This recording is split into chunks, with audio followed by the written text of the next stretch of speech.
Yikes. What's up, guys? We are live. I think we're live now. Before, it wasn't telling me that we were live. I don't know. There's like 2 minutes before this that I've been on. Literally just 2 minutes. What's cracking? Today, we're going to talk about the Chops and Levine protocol. Can you guys put a W in the chat if it's working? If it's working out. The program that I have been running. What's up, guys? We are live. Whoa, what's happening? I think we're live now. Why isn't this plugged in? Where would this have come from? I don't know. There we go. Okay, cool. Put a W in the chat if it's working. The program that I've been using has been giving me some issues.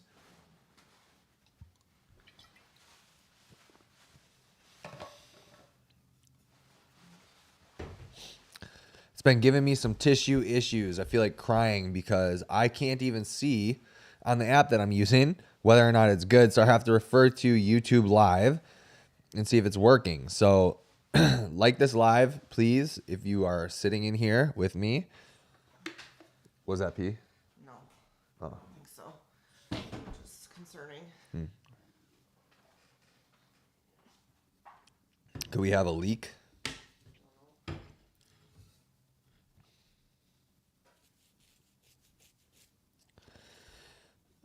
Okay, so today we are going to talk about the Chops and Levine protocol. I'm going to wait a little bit to get things started. I'm going to wait a little bit to get things started on the Chops and Levine protocol so that we can get some more people in here. But there's quite a bit of stuff to talk about. Let me pull it up, actually. Let's pull up the Chops protocol. Chops protocol.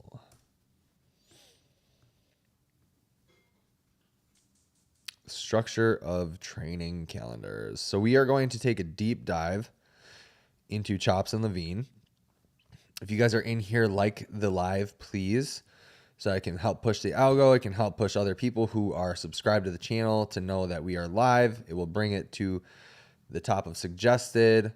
And as always, if you don't know, we have a training community online. Hit that description, the link in the description. You get 2 free weeks into the app. 2 free weeks of the training protocol if you are dealing with POTS, and you get a dope community to be a part of. All right. Okay. Let's go through this. Let's start. I'm going to start. Forget it. I don't care because this will pop up also as a video for people. So let's really break down the Chops and Levine protocol, okay? The structure of the training calendars. First, let's see if we can get who the author of this is. It's Instructions for POTS Exercise Program, Children's Hospital, Philadelphia. We have discussed that you may benefit from a unique exercise training program. So right there, we're already saying it's not unique. This program was designed, researched, and prescribed by a team in Texas for patients suffering from postural orthostatic tachycardia syndrome, POTS. We have modified it to make it easier to follow. Trying this program is a decision. So I'm on dysautonomiainternational.org. Trying this program is a decision that you need to be 100% committed to for yourself and your health. This letter outlines all of the details of the program. You and your family should thoroughly read this letter, as well as the monthly training calendars and training guidelines, heart rate zones that we have calculated for you. So seems pretty it seems pretty good so far, right? But we're going to get into why I have an issue with this program specifically. You will need access to a variety of gym equipment, and therefore it is recommended that you join an exercise facility. Many patients follow this program without help, or you may want to have a friend, family member, personal trainer, or physical therapist oversee your progress. First off, if you are paying for a physical therapist, let's just say you don't have insurance. If you're paying for a physical therapist, personal trainer, or a personal trainer, so that you can follow a different program, that kind of totally takes away the point of paying for a personal trainer or a physical therapist, in the way that the personal trainer should have an understanding of where you're at and should be able to to create an exercise protocol based on where your current fitness level is at. So that's a really, in my opinion, and again, this might not be the original letter, but that's a really stupid thing to recommend. Why would you pay what's probably the average? I think if it might still be this, right? The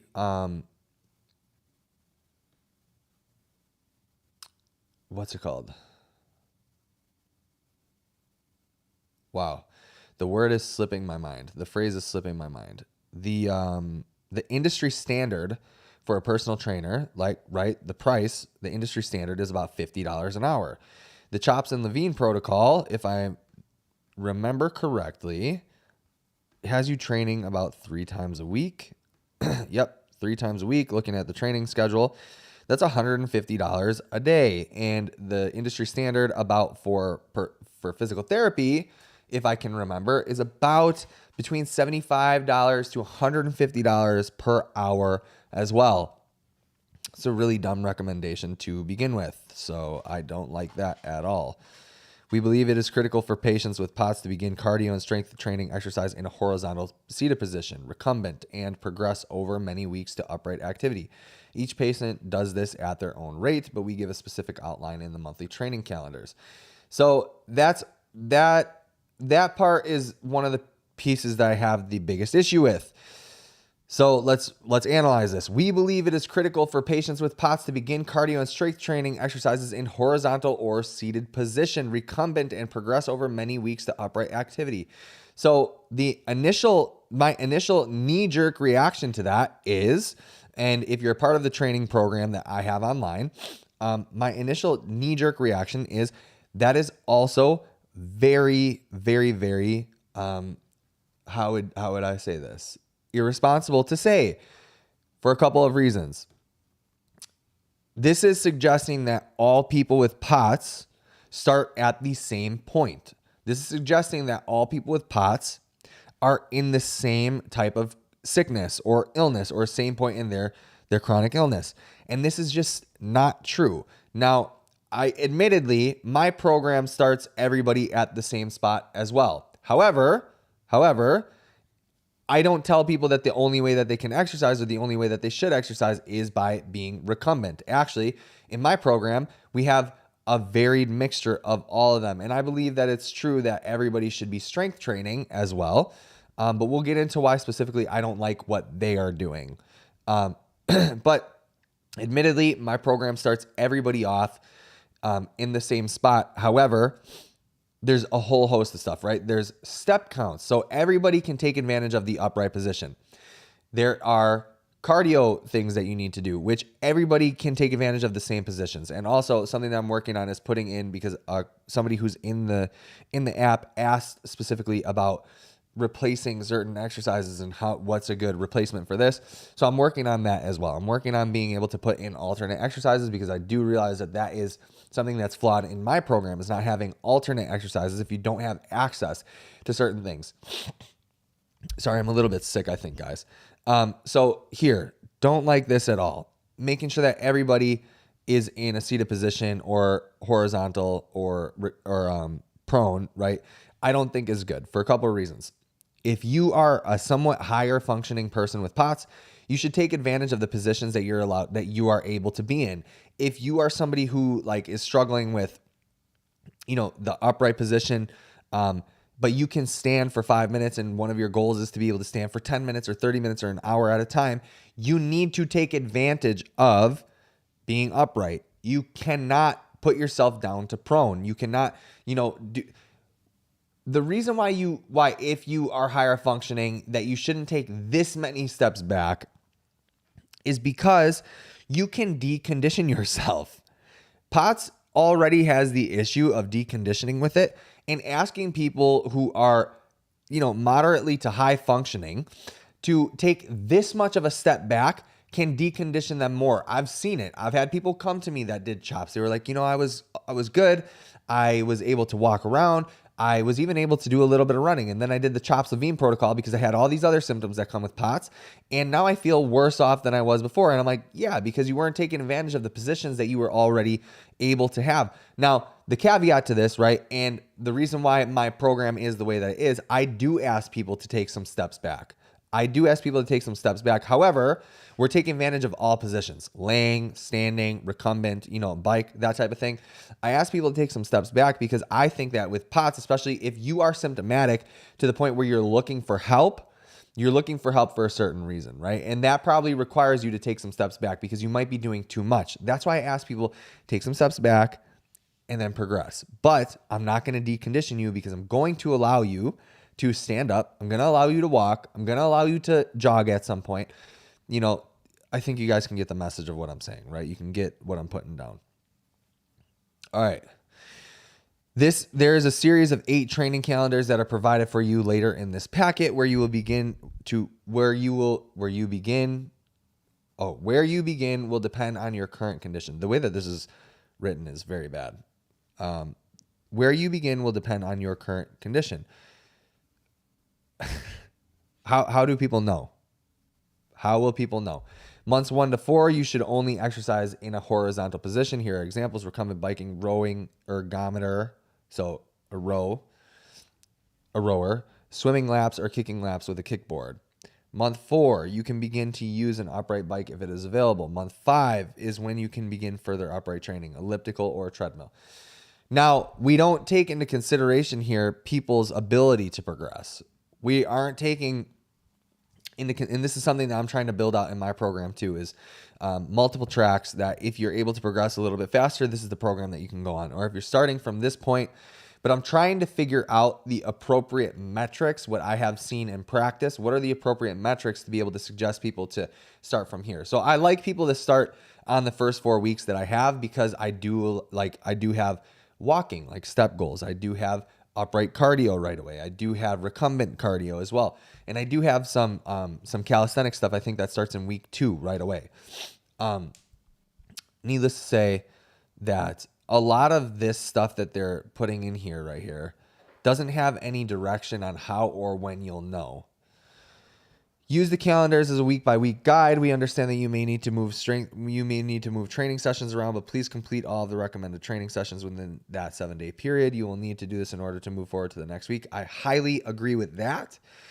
I highly agree with that because there is, especially in POTS, there is, again, the issue of deconditioning, and deconditioning can happen pretty fast for people with POTS. So it's really, in my opinion, it's really if I don't think that you need to start with 3 days of training right off rip, but I think that your training sessions need to be within 72 hours of each other. And then you can give yourself a little bit of a break at like an extra day. So, so that'd be 3 days. Yeah. So like 3 days you can rest and then get back to exercise type thing, 4 days at most. But yeah, making sure that you do plug in all these things in a certain period of time is super important. But this is also without using steps as part of your fitness protocol, right? So on my protocol, steps are a big focus. Steps are a high focus on this stuff. So because steps are a high focus, you're constantly getting this extra conditioning that you wouldn't be getting otherwise. That's why I think that steps are so important and progressing in your steps over time. And then I have these factors, or I have a document in there that explains to you what I think good metrics are and what good progressions are and where I think that you should be at certain points. One requirement is that after maximal steady state workouts, you must always complete a recovery workout the next day. A recovery workout is when you do anything active but keep your heart rate below the zone prescribed. Examples of recovery workouts include slow cycling at a low level on a recumbent bike, using a kickboard to leisurely kick laps in the pool, taking a walk outdoors, playing in the yard, anything active that gets you moving continuously for prescribed amount of time. So, hey, I actually take back what I said before, that they're not doing something similar to steps. This is a really good recommendation, actually. This is a very good recommendation. So I am down with that. If for some reason, maybe I'm dyslexic, dude. If for some reason you miss a period of workouts, illness, injury, etc., then you should go back in the calendar and repeat the workouts. For example, if you miss more than 2 weeks of cardio, if you miss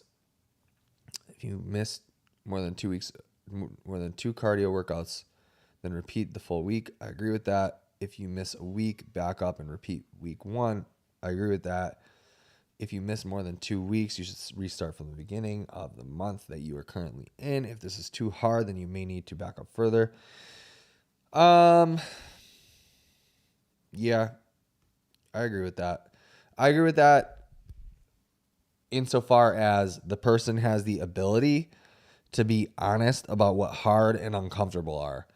And a lot of times people with POTS get lost in the sauce of that. I don't want to go over the basics of strength training because this is pretty normal. Strength training can make you sore. Some people find that they can only get to the gym 3 to 4 days a week. Take at least a day off between strength training workouts. Not a huge fan of that recommendation. Maybe in the beginning, but not a huge fan. We do not recommend the use of free weights until you have been able to build your strength and are able to perform with good form. I think that is also a really stupid recommendation. And here's why. Because we do not recommend the use of free weights until you have been able to build your strength and are able to perform with good form. Good form and neural signaling for strength training and free weights comes from, you guessed it, doing free weights. It doesn't come from doing machines. If you have joint hypermobility, then you should consult with a physical therapist prior to beginning an exercise program. The therapist can teach you how to protect your joints when you exercise. That would come with good form, maybe using knee sleeves or some sort of compression on your elbows and stuff, but that's kind of a weird recommendation too. Let's touch on this real quick. We do not recommend the use of free weights until you have been able to build your strength and are able to perform with good form. Okay, so a lot of what strength training has to do with is neural signaling, right? So the ability to remember patterns or be able to perform patterns. So let's take the dumbbell shoulder press, for example, right? If you were to build up your strength over time with a fixated position of maybe a machine shoulder press, that is not entirely a different movement than shoulder pressing with a barbell or a dumbbell, but it is different. So building up your strength, I'm not really sure what that means, building up your strength to be able to perform with good form, because if you're practicing a fixed position, you're not practicing varied positions. So when is the point where you are strong enough to move to free weights? That doesn't make any sense. It makes zero sense. So my thing is, if you want to say to get people comfortable, start with machines and stuff, okay, that's fine. But this is a really bad recommendation. Or whoever wrote this just doesn't really know much about exercise phys and developing patterns and stuff like that. They probably don't know much about building out an actual exercise program. I'm going to read the chat. Jonathan Vincent, good morning, bro. I love the shirt. Hey, man, appreciate you, dude. This is actually, this was given to me by my baby mother, by my son's mom. People don't like baby mom, but it's from my son's mom. All right, so now it just basically takes you through a bunch of the exercises that they want you to perform. Side planks, Pilates hold, which is just it's not a Pilates hold. Like side plank, different stretches, what to expect when getting started. This program is not an easy fix to having POTS, and if exercise made everyone feel better in a matter of weeks, everyone would be doing it. The real results will be seen after several committed months of training. Agreed. Highly agreed. There's some people that want a quick fix after a month, but there's so many things that can be variable to your progress. You can get sick. You can get injured. God forbid you get injured. You might have to work more, so you can't get in the gym. I mean, consistency is king, right? Like, you need to be willing to be committed to a program for much longer than a month or 2 months or 3 months in order to really see results. Like, that's not to say that you're not going to find results in a week, 2 weeks, 3 weeks, 4 weeks, 5 weeks, 6 weeks. But it is to say that continued progress is done over time, and consistency is not measured over 1 week or 2 weeks of being on point. Consistency is the measurement of being able to be on point for years at a time, months at a time, years at a time. It's not just this, you know what I mean? A lot of people with POTS want an easy fix. They want a pill. They want the magic supplement. It's not that simple. And they're right with this when they say, if exercise made everybody feel better in a matter of weeks, everyone will be doing it. Now, I think that everyone can benefit from exercise and get marginal improvements for sure. But that's where a lot of the lifestyle things that I recommend come into play too. Take a look at your diet, take a look at your hydration, take a look at your fluid balance, right? Take a look at your supplements, get blood work done, maybe a gene report.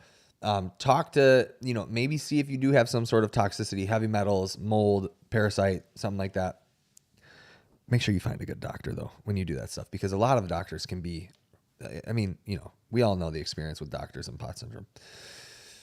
Your commitment and mental toughness are key. I really like this. I've described this in a different video. I love that they say this. When you begin with a new mode of training, it is not uncommon to feel increased fatigue. Listen to your body. Push forward when you can, or repeat a week if you feel the need to. I like that recommendation a lot too. I like it a lot. So a lot of the recommendations that they're getting or that they're giving, I really mess with. Did you guys see that? Told me to stand.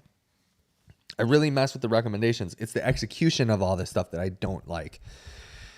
If you or anything like the individuals we've met with POTS, if you are anything like, geez, dude, why can't I read today? You probably do not feel good most of the time and have tried several other things to make your condition better.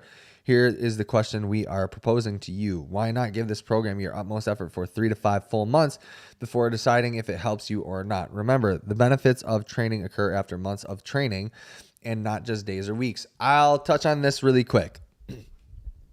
I agree to an extent. However, and this goes for fitness in general, you should see good improvements in your fitness program within a month.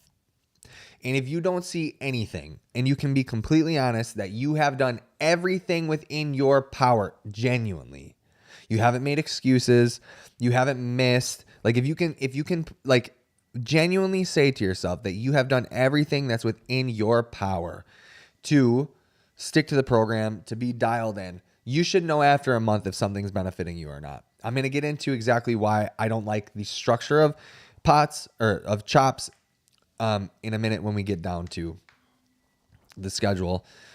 So I agree with this, that you should give your full commitment for months, but you should be able to tell within a month, 2 months at most, if something is actually giving you some sort of marginal benefits.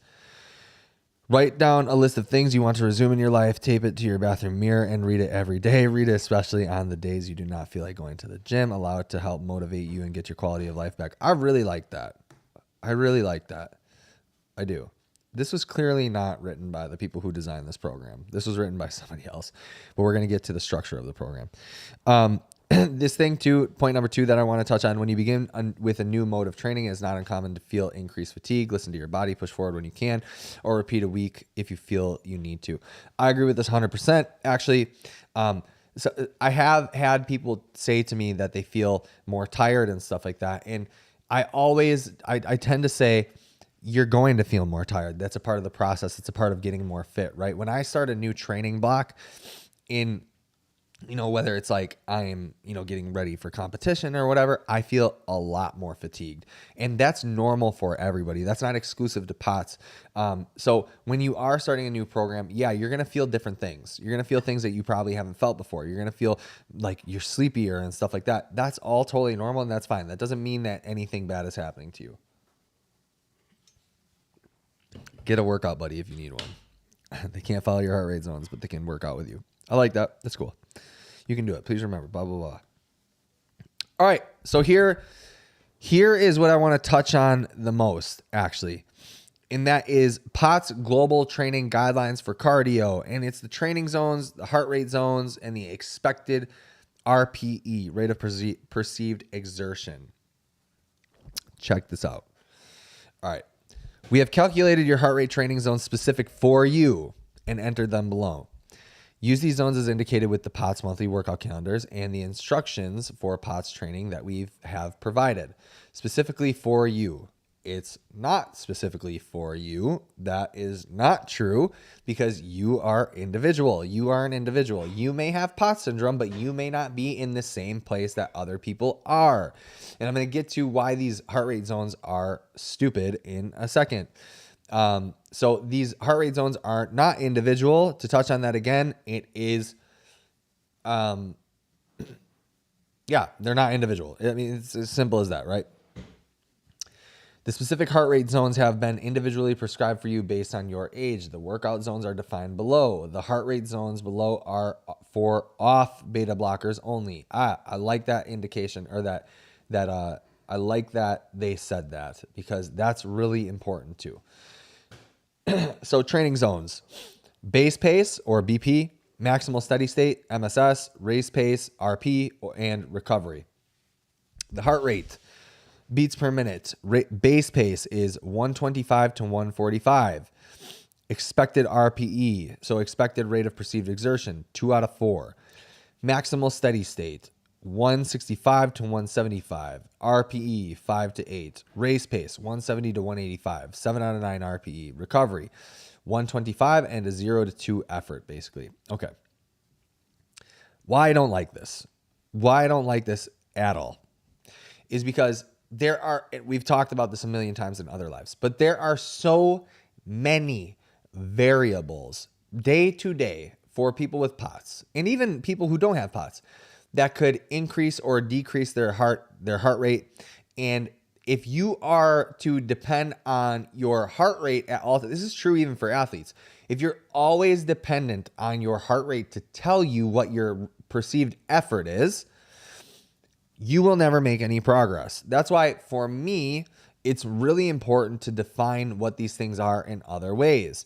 Rate of perceived exertion is great, but giving people, I think, a diagram or idea of what their RPE should feel like at certain heart rate zones is detrimental, and it's dangerous. So if you're telling somebody 165 out of 175 would be a 5 to 8 RPE, some people might be like, why doesn't it feel like that? Why does it feel super easy? And why is my heart rate so high then if my perceived effort is so low? The way that I'm perceiving effort is so low. Well, here's the reason. Because again, there are so many different variables day to day that somebody with POTS could have a higher or a lower heart rate. That's why I don't think it's beneficial to go off of what the heart rate zone is. It's more beneficial to go off of what your perceived effort is rather than the inverse. And with that, the way that I design things, and I say that base pace would be actually your steady state cardio, right? Or your zone 2 cardio, is that, are you able to have a conversation, an active conversation during that zone or during that pace? And that may be because you're not hydrated enough, or your heart rate is just one that's a little bit funkier than other people. You may be at 150 to 160 for your heart rate, and that's okay.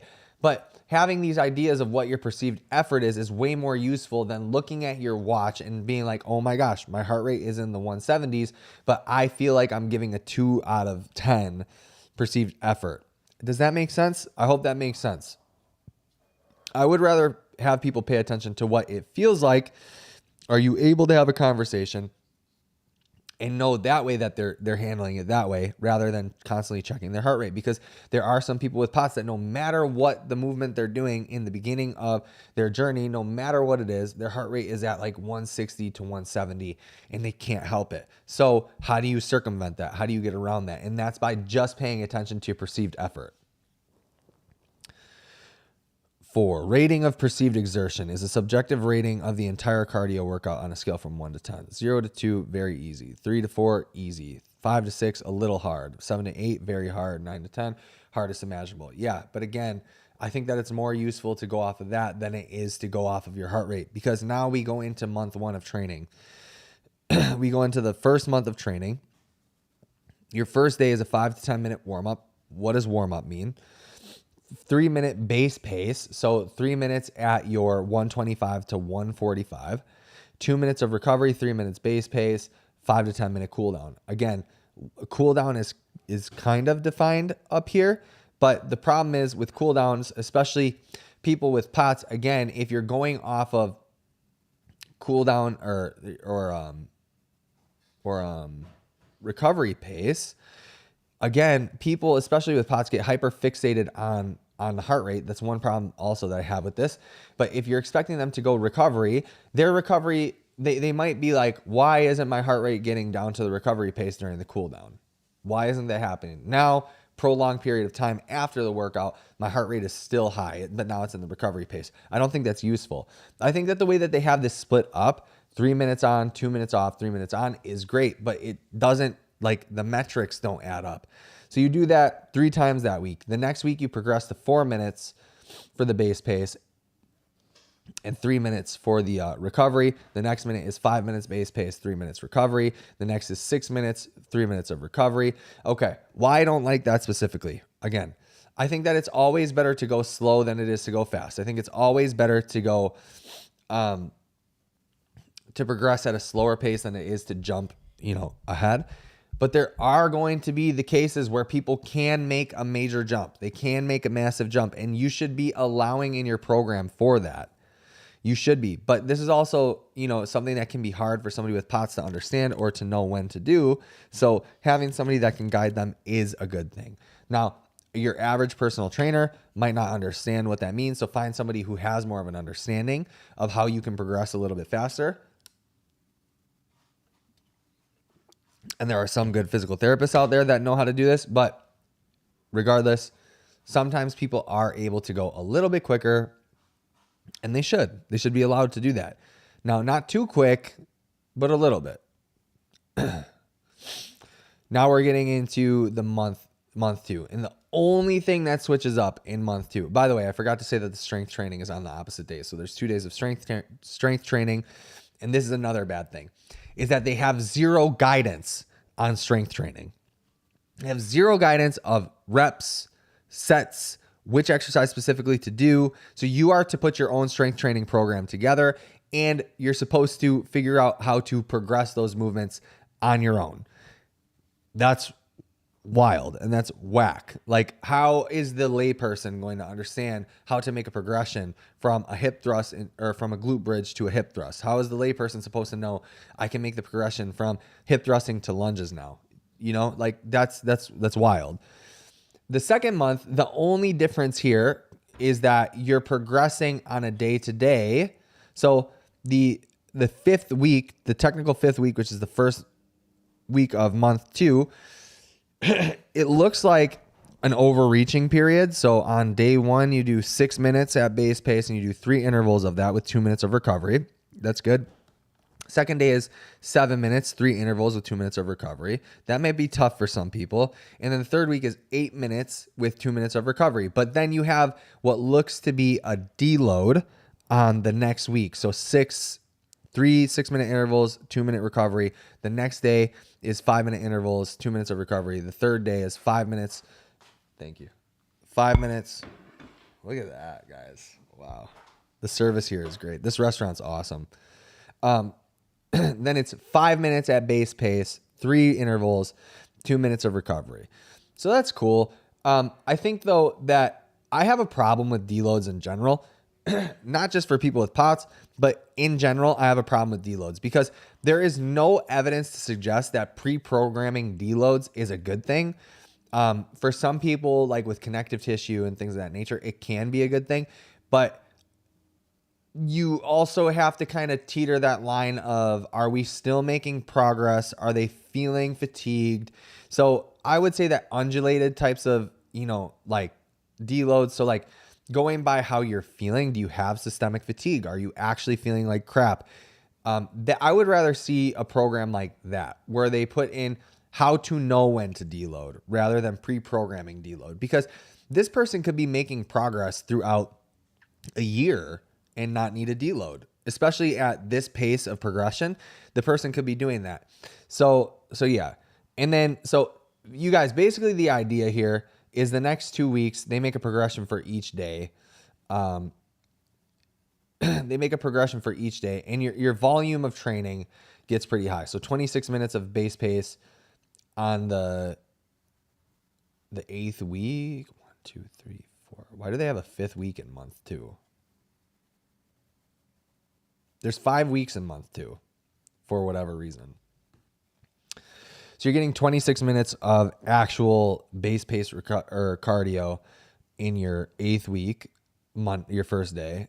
Your second day of training, you have 28 and you have 30 on the third day, which is pretty good. I think personally that there's a threshold that you should be able to meet with POTS to start feeling better. There is a threshold there, I believe. that people need to hit, and that's when they really start to feel better, and that's when they can get back to basically normal life. But I think it's a daily thing. I don't think that it's 3 days per week type of thing. You can bring down that after you've recovered, but recovered, whatever that means to you. But yeah, it's basically just the same progressions over time. And then the third week is basically just having you do 30 minutes of base paced cardio every single cardio day. So day 1, 2, 3, 1, 2, 3. But there's like what looks to be planned in deloads again for the program. So where I have an issue with month 3 is that it's 10 minutes of warm up, 30 minutes base pace, 10 minutes of cool down. So that's 50 minutes of just cardio, formal conditioning, which I think by month 3, you should have a higher focus on strength training, free weight exercises, stuff like that, because we'll talk about that in a totally different live, but I think that there should be a higher focus on that than there is cardio. I think by the 3rd month, 4th month, somewhere around there, you should be on maintenance cardio and doing more strength training. That's my personal opinion. And it only goes up from there. How many people want to or actually need to spend 50 to 60 minutes doing cardio 3 times a week? Not very many. Not very many people need to do that. I rarely have people even touch an hour of cardio. Rarely. With POTS syndrome, I mean, that's in general, right? People who aren't like dealing with chronic illness. People with POTS syndrome, I don't get anywhere near an hour, 50 minutes of cardio per day, unless they want to do it, unless it's something that they like genuinely like to do. But I never get somebody that close to doing that because it's not needed. In my opinion, it's super not needed. So now again, my second biggest issue is that the strength training, no matter how, throughout all of these months, hold on, I just want to make sure that I don't miss something. So, okay, as they progress in the 5th month, they get to maximum steady state cardio, which is good. So they're starting to implement higher heart rate stuff. And then they actually implement higher heart rate stuff in month 6, where it's intervals, 3 1-minute intervals, but they don't tell you about resting. They don't tell you how to rest. They just say 4 1-minute intervals, 5 2-minute intervals. Yeah, so they're not telling you how the intervals are supposed to go, which is a problem. That's a problem. And to be honest with you, I think that the intervals happen way too late. Way too late. Like the progression isn't there. The progression isn't fast enough. And even going through the months, the strength training is still the same. And actually, they separate the strength training in month 6. In month 5, they put strength training under some cardio. But again, they're not telling you what to do, and they're not telling you how to progress it. And so it's like 1 week here, for 2 weeks, it's only separated by 48 hours. The next is separated by 72 hours. The next is separated by 72 hours. 72 hours. More than 72 hours. Yeah. So you guys, here's my opinion. The CHOPS protocol, very slow progressions. They don't have a heavy focus on like weightlifting and weight training, which I think is very important for a lot of different reasons. And mixing modalities, I think, is very important. So they do some of the mixed modality stuff where you do cardio plus strength training, but they don't do it, I think, in the right order. At least in my opinion, from my experience, what could be the right order, right? And still, even on the days that they have you do both modalities, they're having you do majority 40 minutes recovery, training mode 2 or 3, majority of cardio conditioning. I think that when you get to a certain point, the majority of your exercise should be done as weightlifting or interval style weightlifting, because weightlifting can add to your aerobic fitness when done the right way, i.e. CrossFit or supersets or intervals in the sense that like you're going to do an EMOM, like 5 deadlifts on minute 1, rest the rest of the minute 2, 5 deadlifts again, rest the rest of the minute. So you only have like 40 seconds of rest or whatever, that type of thing. I think that those are way more useful because not only are you going to build muscle, but you're going to build your conditioning in that capacity, and you're going to build your conditioning while handling load, which is really important and adds a lot to your conditioning in general. So needless to say, the chops protocol is not my jam. I'm gonna open this up to questions now, and eat some hard boiled eggs.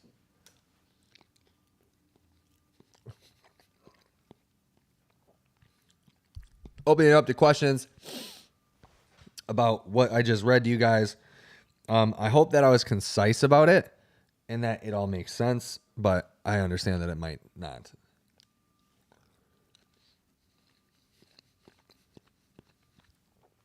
I'm also going to go to the bathroom really quickly.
All right, sorry guys. I went to the bathroom and then I realized that I didn't have my vitamins too, so I got my vitamins to take them quick.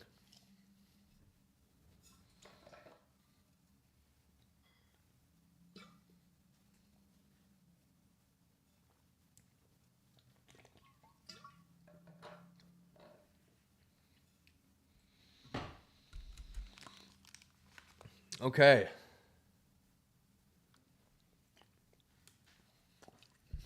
So we went over the CHOPS protocol. Now, I dismantled the training protocol.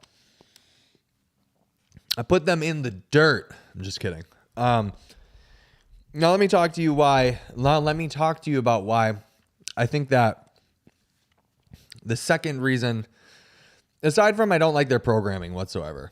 I don't like the programming. Like there's some things I agreed, a bunch of the stuff that was in the notes I agreed with, right? I agreed with a lot of that. But something that I'm really passionate about when it comes to POTS, and one of the reasons why I really don't like the Levine CHOPS protocol either, is because they don't really give a lot of lifestyle recommendations, or rather, there's not any lifestyle recommendations. So they say in there that exercise is not going to be the only thing that helps you for a lot of people. Otherwise, everyone would be exercising, blah, blah, blah, blah. I think that most people will see most of their improvements from exercise. That's my experience. But then, yeah, there's no lifestyle recommendations outside of that, which is one of the things I have the biggest issue with. For POTS specifically, I think that there's a host of reasons that you could be dealing with symptoms. It could be certain trigger foods. It could be your diet in general. It could be that you have some sort of like gut dysbiosis or something like that. It could be that you're not supplementing correctly for your gene types or your blood types. And I think that all of that plays a big part in why people contract POTS or get POTS in the first place, and how they deal with it. And so I understand that the CHOPS protocol is not supposed to be that. It's supposed to just be an exercise program, but without touching on everything else, I don't really know how you can make good recommendations as a program in general.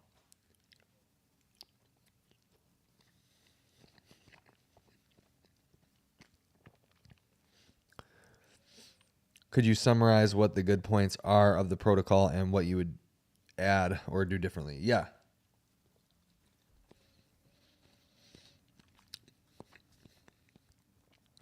I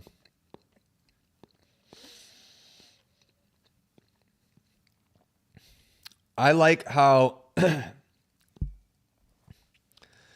there's not a lot about the program in specific that I like. There's almost nothing about the program specifically that I like. I like the note that is written at the top of this. There's a lot of things that I like agree with about when you should rest and stuff like that. I don't agree with their strength training stuff whatsoever. So the good things, I guess, is that it's progressive throughout the week and on the days. It's progressive. That much I like. However, I think that it's very, very low, slow paced and very low volume for most people that can tolerate, okay, you just asked for the good things. I think progression is good. The fact that it progresses is good. Their progression I don't think is good, but the fact that it progresses is good. The fact that it's like kind of interval based with zone 2 cardio is good to an extent. The fact that they work you up to, well, no, not even that. Let's go further. In month 5, I like that they tell you to do recovery sessions days after training. I like that a lot. That would basically be the same thing that I tell people to do with steps, except I don't call it like recovery sessions. I like that eventually they introduce intervals, but they don't specifically talk about what intervals means. They don't talk about they talk about the heart rate stuff, but they don't talk about where your heart rate should be in the intervals. I like that there's a progression on the intervals, but again, they don't tell you anything about rest with the intervals either. How long should you be resting? Should it be 1 to 1, 1 to 0.5, 1 to 2? They don't tell you what kind of intervals they should be and why, which is bad because some people can handle, like I have some people first week of working with me, depending on where they're at, doing rowing intervals because they can handle it. So, that's based off of fitness testing beforehand and stuff like that. But they don't really talk about that, what the intervals should be, what it should look like, because essentially you're doing intervals throughout this entire program anyway. So what's the differentiation between the intervals that they've had you do that are zone 2 and just 5x2 intervals, 5x2 minute intervals? There's no differentiation. So it's like, what is it supposed to be? Like, where is that? I like that they put strength, but okay. So now I just saw this and I didn't see this before. They have strength training on one day in the last month 8, but then they also say weight training, and it's only one day in the entire calendar. Weight training. What's the difference? So I would like it if they said weight training or strength training, but now what's the difference? I don't understand what the difference is there. Strength training can mean a lot of things, calisthenics and stuff like that, for sure. But they tell you in the notes of this document that you shouldn't progress to free weights when strength training until you have built up strength. So what's the difference? When do you know when to move to weights as opposed to calisthenics?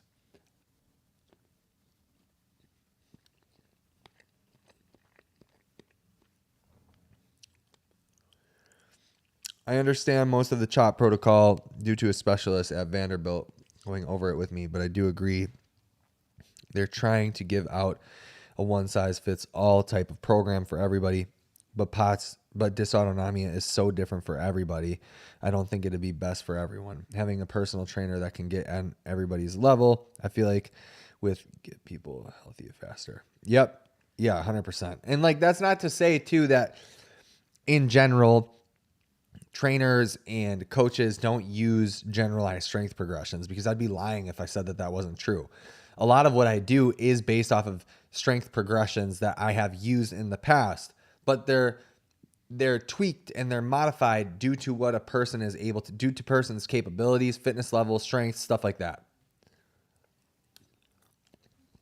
This doesn't have that. So, to summarize the good things, they make progressions. That's good. They have you strength train, and I guess 1 day of weightlifting.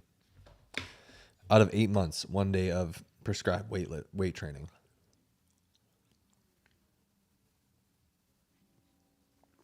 The bad things, I went through all the bad things. I think that there's a lot of not good about this program. And mind you, I'm not saying that in a way that I feel like my program or my methods are way better. I'm just saying I don't like the way that they did it. That's not to say either that it doesn't work for some people. That's not to say that. So it will work for some people. There's always exceptions to the rule. There's always things that people that you wouldn't think ever would work for anybody work for somebody. I haven't had an experience with clients saying that that their experience with the CHOPS protocol has been good. I haven't had one. I have had one person, but that person didn't end up working with me. So I've had potential clients tell me that their experience was going good. 2, I think.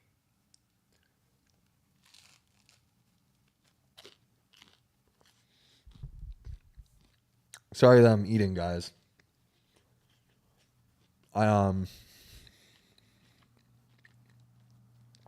We got up early today and we filmed a podcast for my Counterculture podcast channel. Filmed the podcast and I went straight from filming the podcast, recording the podcast, to doing this. So I didn't get to eat. And I'm somebody that if I'm not on a schedule with eating, I'm just not going to eat.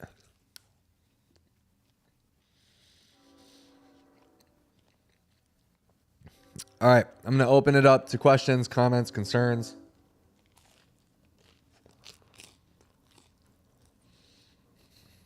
Because I think I've pretty much said everything that I need to say about the program.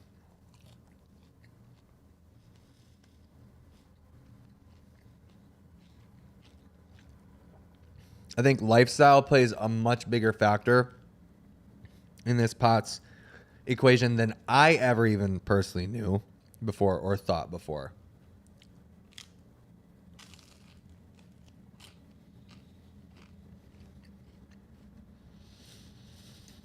And that's something that's lacking.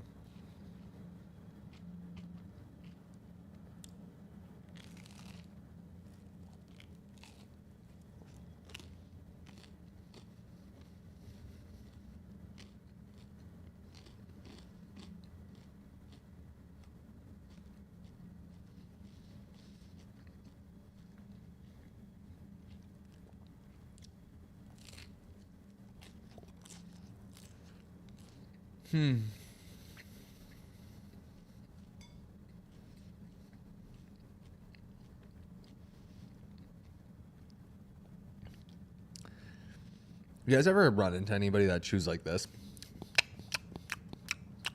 Ugh.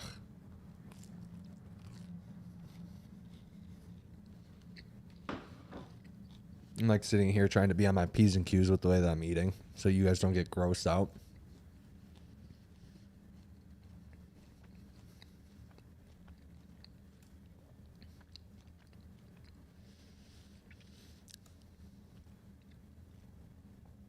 All right, let's ask some questions in the chat. Let's talk. Let's talk. What do you guys want to know? What do you guys want to hear about?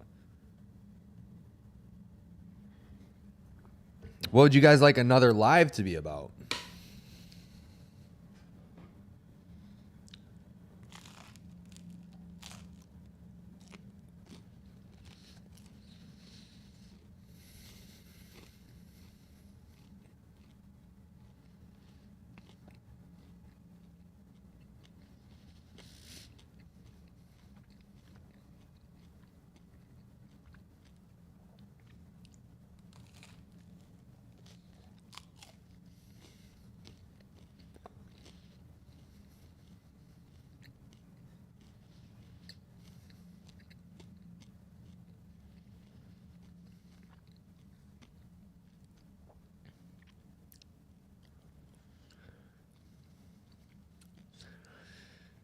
What would you guys like my next live to be about? What else do you guys want to know about? Let's talk about that.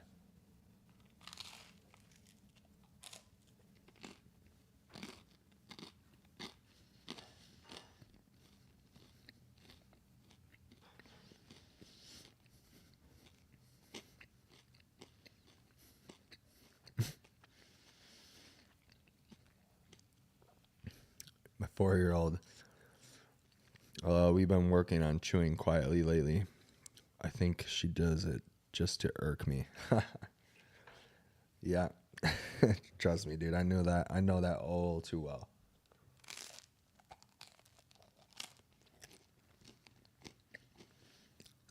Kids do things just to tick you off, man. So funny.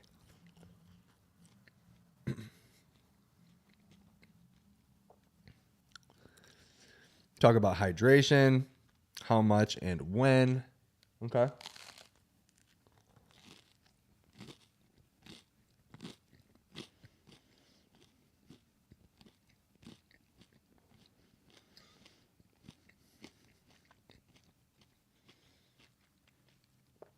Hold on.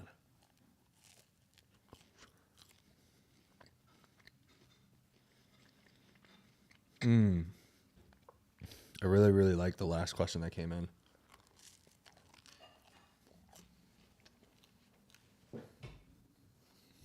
Okay. Let me go in order. Am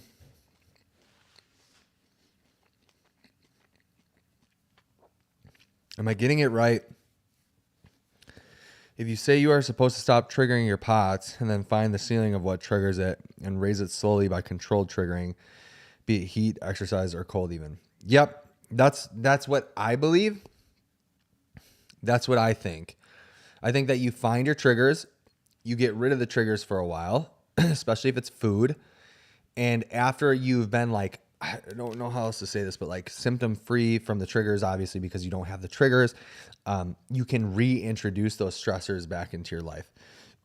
I hope that makes sense. But that's my view on it, is that you find the things, especially if they're things that like you enjoy, right? Like heat or whatever, then you do have to impose some sort of stress.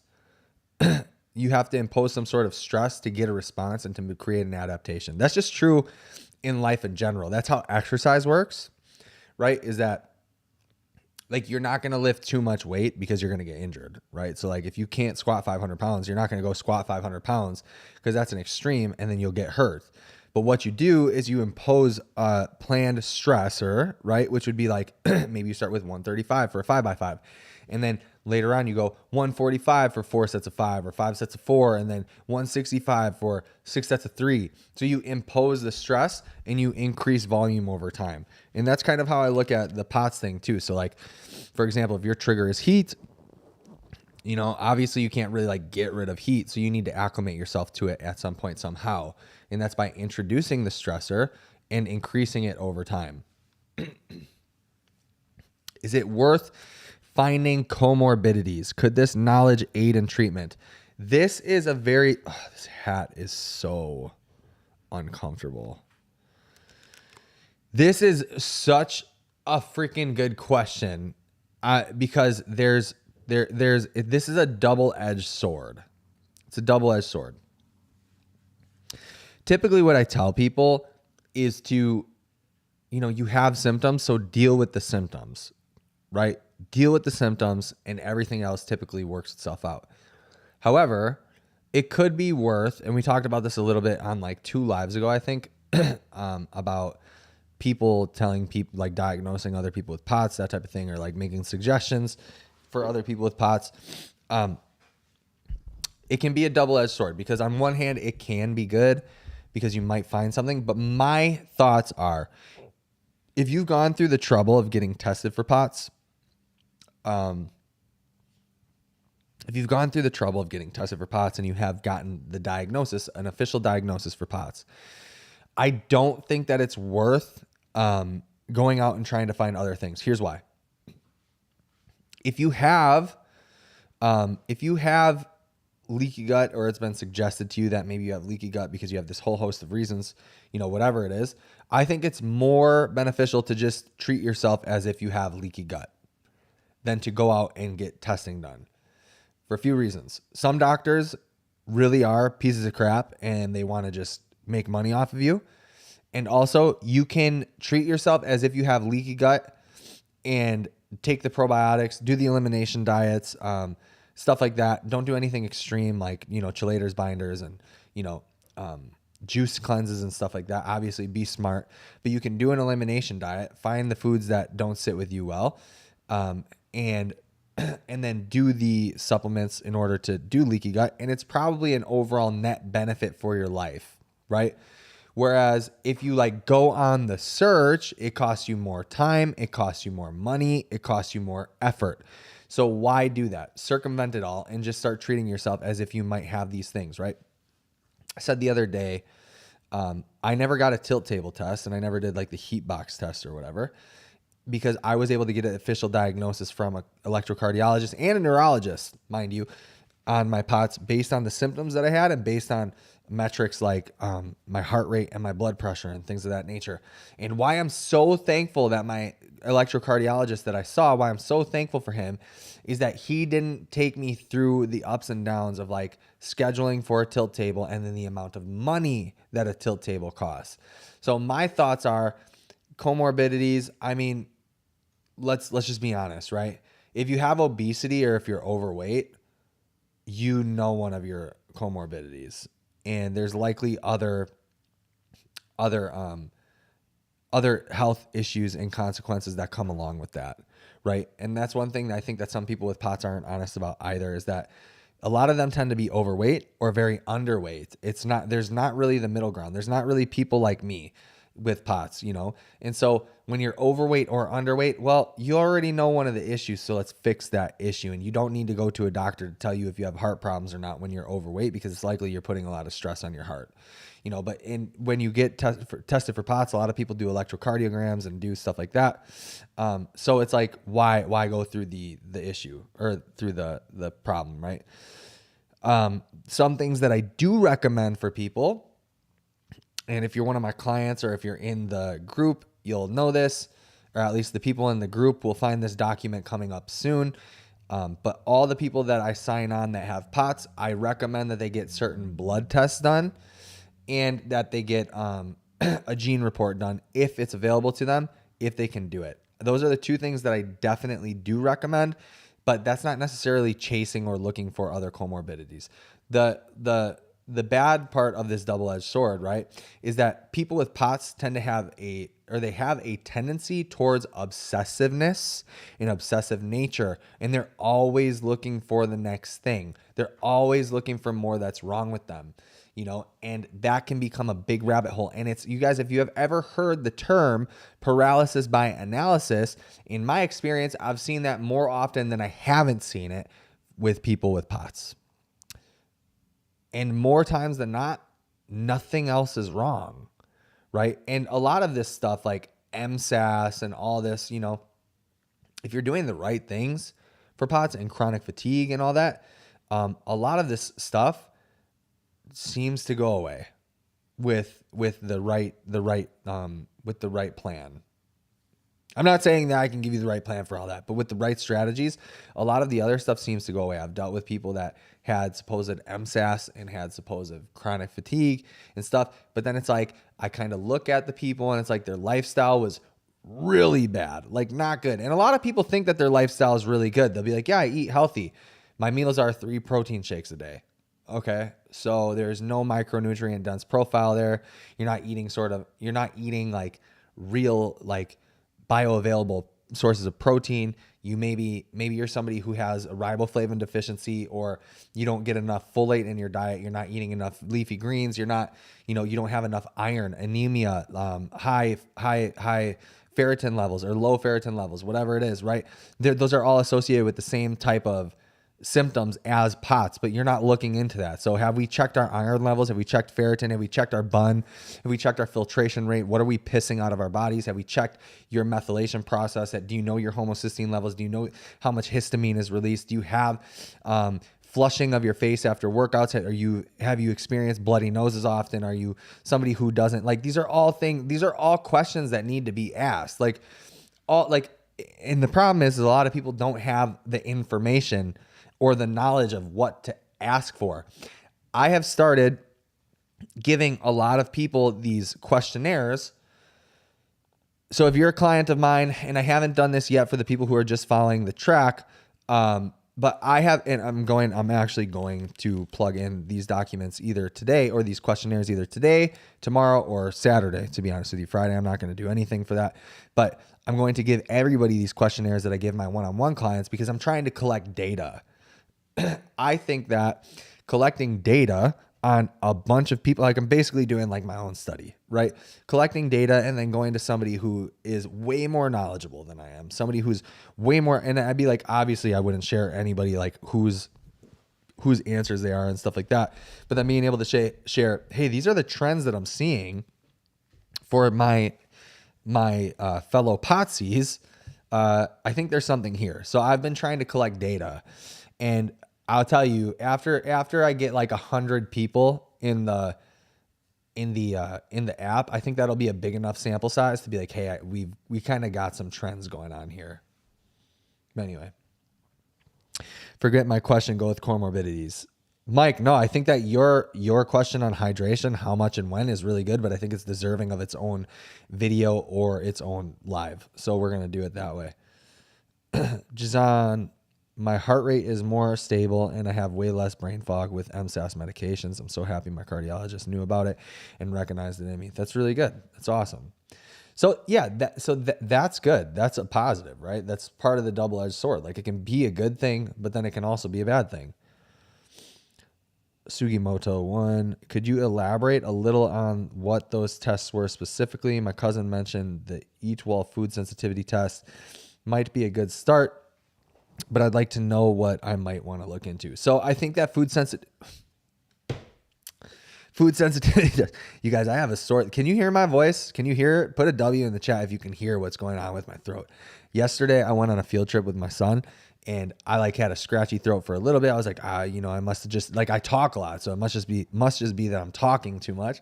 And then as the day progressed, it got worse and worse and worse. And I just like, today I have like this terrible sore throat. And a little bit of a runny nose. That is the benefit that you get of having a child who's exposed to everything. Could you elaborate? I'm going to read this again. Could you elaborate a little on what those tests were specifically? My cousin mentioned the Eat Well food sensitivity test might be a good start, but I'd like to know what I want to look into. Yeah. Sugimoto 1. Hit the link in the description. Join the app for free for 2 weeks. And I got you, dude. I got you. Hit the link in the description. Join our app. Join our community for 2 free weeks. You're going to get a lot of information in there. So I'll share this with you. I'll share a couple things with you. I think that food sensitivity tests can be good, but I think that they can also be bullcrap. Just because... So here, check this out. Can I pull up my food sensitivity document? Gmail. I don't think that I need to do that to make this point. I got food sensitivity testing done, and the test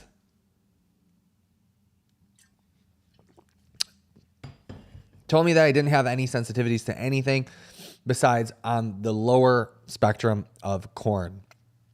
So it told me that corn I was a little bit sensitive to, which I think that probably most people are, but nothing else I was sensitive to. Now, awesome. But food sensitivity tests aren't the end all be all, right? So when I eat almonds, I've talked about this a few times. When I eat almonds, I notice an increase in heart rate every single time. And it's not like I'm checking my heart rate or anything like that. I have in the past, but I can feel it more, right? I can feel it more. So I think that food sensitivity test can be great, but you don't have to get a food sensitivity test to know what's going on with you. My strategy to that is to log all your food, keep track of all your food, and then keep track of symptoms that may be associated with that within 30 minutes to 2 hours. That window, I think, is typically a really good window. I have documents to teach you how to do this in my app, by the way, as well. So go sign up for the 2 free weeks, hit the link in the description, sign up, then you have access to all these documents. And I teach you how to go through an elimination diet and how to like go back, stuff like that. So anyway, it tells me that I'm not sensitive to like anything besides that. Well, that's really weird because growing up as a kid, I had hives randomly. I had flushed red face. Like I had rosacea. I think I still have like a little bit of red on my cheeks. When I eat almonds, I noticed that I get an increase in heart rate. There used to be some foods where my throat like felt tight, not like anaphylactic shock, but it just felt tight and uncomfortable, right? So it's not the end all be all. And you can circumvent doing the blood test for foods by keeping track of everything that you eat and then keeping a log of symptoms in a window of 30 minutes to 2 hours. And then when you notice them, hey, every single time that I eat cereal, for the past 3 days, I've had this symptom. I'm going to try cutting out cereal and keep everything else the same. Okay, no more symptoms. So maybe I should just get rid of cereal, that type of thing. The other tests that I recommend, I personally think that it would behoove everyone to get a gene report done and to see what types of SNPs that they have in their genes, to see what type of gene mutations they have. Now, that's a slippery slope though as well, because I think, again, people with POTS become super sporadic and they become super obsessive, and they might see that the easiest one that I can do, and it's the most popular right now, is that they might see, oh my gosh, I have MTHFR 679 or whatever the the mutation is, and they're like, I need to supplement with methylfolate. And it's like, shoot, no, don't do that. Don't do that. Don't do that. Because you might not have to do that.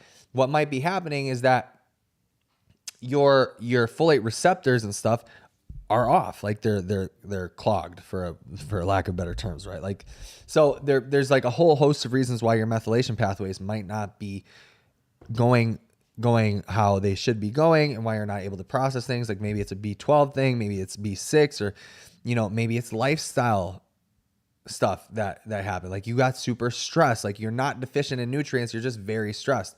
So it's a slippery slope, right? And it takes a very holistic look, approach, and view on these things to really figure it out. Now, that's not to say that some nutrients can't help you with the things that you might be experiencing or go through, but you can see how it becomes a little bit complicated, right? And you need to work with somebody that really knows what they're doing. Or somebody that has an idea, at least somebody that can give you guidance. I do recommend, this is one thing that I will tell you that I think that you should do. I do recommend that everyone with POTS gets their homocysteine checked. My clients have probably heard me parrot that like a bird. But yeah, I think that homocysteine is one really important marker to get checked. And again, that's not to say that your homocysteine can't be in the normal range and something else be going on, but it's one thing that in general, people can have their doctor order with a CBC or anything else, and it can give you some good information.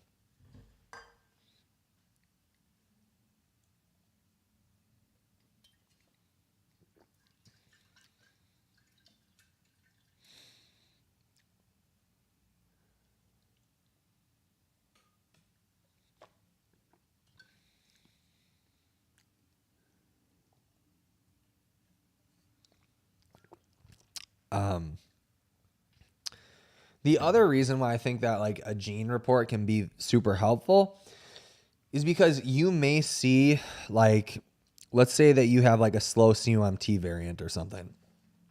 A lot of things might start to make sense to you.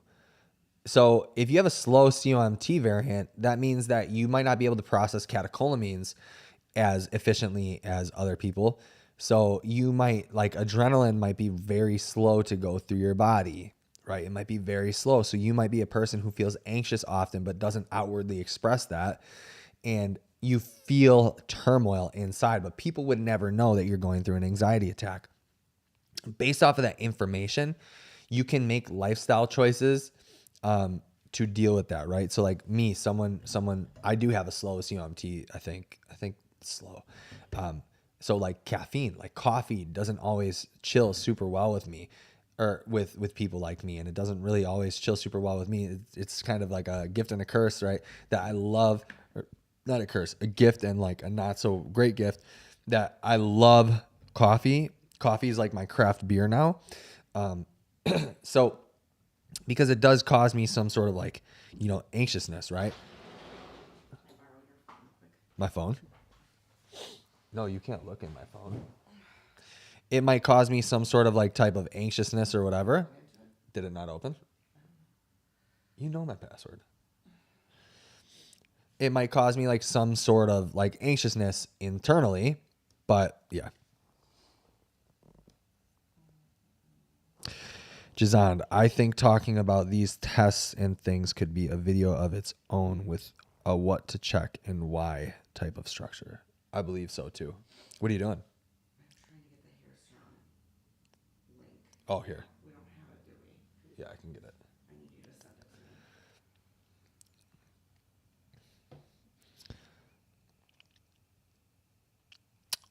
to me. It should be on one of our podcasts. Well, do you have the YouTube Studio app? No. Okay. Well, I mean, you could sift through all the descriptions. No, okay, just send it to me. Right. Here. That's what's getting installed. What? AC? Today? It won't, he said it won't be running today, but it's getting installed. So it's starting to. You guys, we have been sleeping with no air conditioner on in our house. It has been actual living fire breath. And when she farts, it stinks even worse in a hot environment. Huh? Did you send it? Oh, yeah, I'm doing it right now. when my girlfriend farts because it's hot in the house, it smells even worse. So we've been suffering, dude. Yesterday I was having a freaking meltdown. Not really. I was just really mad. I'm like, what, the AC? When are they going to fix the AC? Fix the AC. Yeah, it's just like crazy. So, Jazan, I think talking about these tests and things could be a video of its own with what to check and why type of structure. I think so too. However, I don't want to do that. I'm going to try to bring somebody on to help me with that because I have my opinions of it. And I'm able to explain it at a very rudimentary level, and I'm able to help people with it at a very rudimentary level. But I'd rather it be a deep dive so that you guys can get all that you ask for and why. Is it an outside unit? No, it's an outdoor unit. Oh, is it outside? No, it's an indoor unit. Did I say outdoor? You guys, being sick is not fun. It's an indoor unit. It's in our basement. Sucks. So yeah, Jazan is right. Sugimoto, I hope that you take the leap and you jump into our community. You'll be accompanied by like 16 other people, I think is where we're at right now. My goal is to get it to 50 by July, August, something like that. I hope that you'll join us. You'll see a lot of positive people in our community and a lot of people that are willing to talk about their experiences with you and be positive with you. So I hope that you take the leap, dude. I got like 9 more minutes that I can be on here before I got to go train, guys. So I really want to dive in and give you guys as much information today as possible. So please help me out here. What else do you guys want to know? Why did the mother of my child text me? You guys, it's the end of the year. People are on, or kids are on field trips. It's the end of the school year, man. This is so cool. So happy that my kid gets to do awesome things.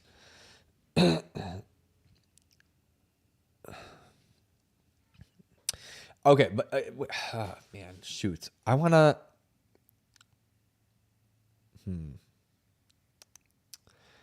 I don't know how to touch on this and say it in the right way. I want to encourage you guys to be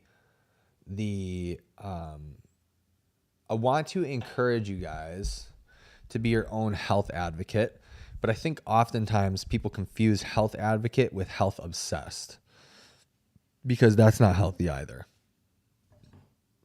Right? So like you're always going to find a reason to get another blood test done. You're always going to find another reason to get like another echocardiogram done.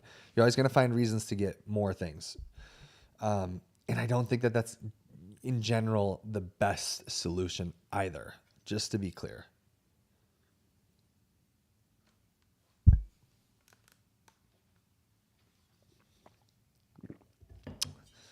Do you want to go to Edge to train? Are there blocks there? Blocks? Yeah, like for snatching. I don't know. I need blocks. I mean, there's probably more things that we can use there than there are here for that.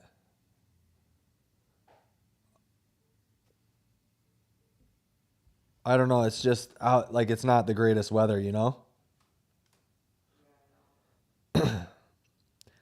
I have handstand walks, so It sucks 'cause, like, I have like a ski handstand push-up poster bar thing. I appreciate it. It's been a whirlwind. It's easy to get caught up in talking about it and feeling like you're slowly all alienating people with your burdens. Positivity can be a rare commodity. Thanks. And that's why that just adds to the reason why I think that you should be part of the community too, dude. Why you should be part of the community that we have on the app. And that's the truth though, is that it can be so easy to get wrapped up in health obsession and thinking about all the things that can be wrong and surrounding yourself around other people that are on the same page in that way, right? You are some of the 5 people that you hang out with. And so I truly believe that. And I think that you need to do your best, like being your own health advocate is also making sure that you surround yourself around people that are being their own health advocates and being positive, right? Because a positive mindset adds to adds to your health. Being in a negative environment and focusing on symptoms and stuff like that negatively can impact your health. So I genuinely think that, even I always say that no company is better than bad company, right? So if you're going on Reddit forums or you're talking to a bunch of people that are sick and stuff, that is worse than being alone and focusing on self-improving. It's worse. Somebody's at our door. I think trying to sell Heather.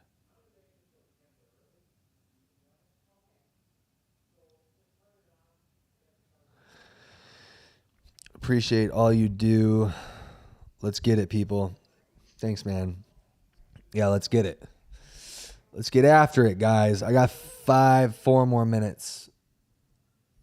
The community is important for daily mental support. We are all on the same path with the same goal. We help each other daily to keep moving forward. That's facts. And Mike Earn Progress is super, super active in there. Always posting positive stuff. Very active. Probably the most active member in the community. He's going to, Mike, you have the job of being the moderator. That's your job.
I just had to send an invoice out to somebody real quick.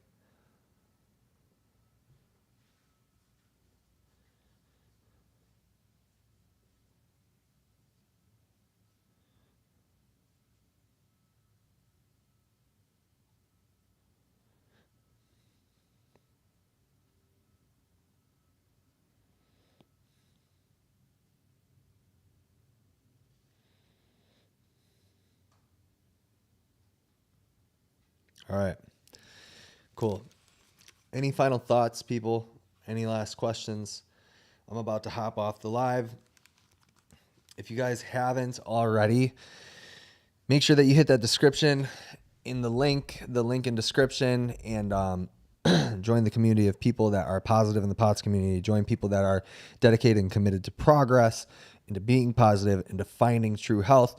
You guys will get a bunch of resources in there on how to deal with heat exposure, or how to do heat exposure, how to deal with flares, how to hydrate properly, what supplements I genuinely recommend, how to get started on the program. I don't even remember what other documents are in here. Should we look? Let's look real quick.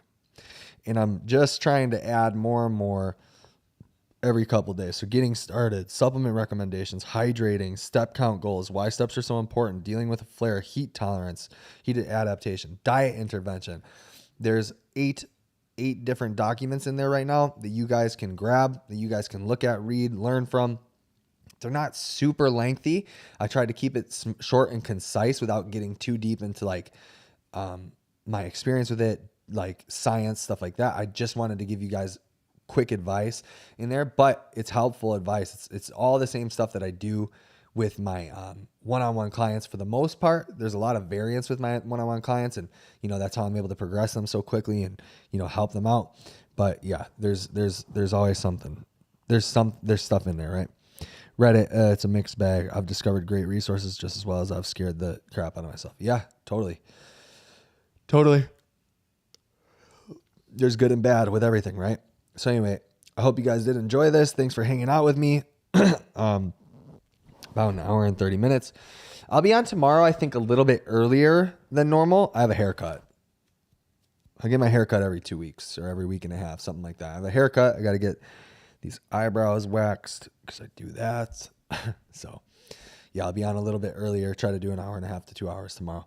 Thank you guys so much for watching. Hit that link in the description. Join the community, and I will talk to y'all in the next one. Peace out. Goodbye.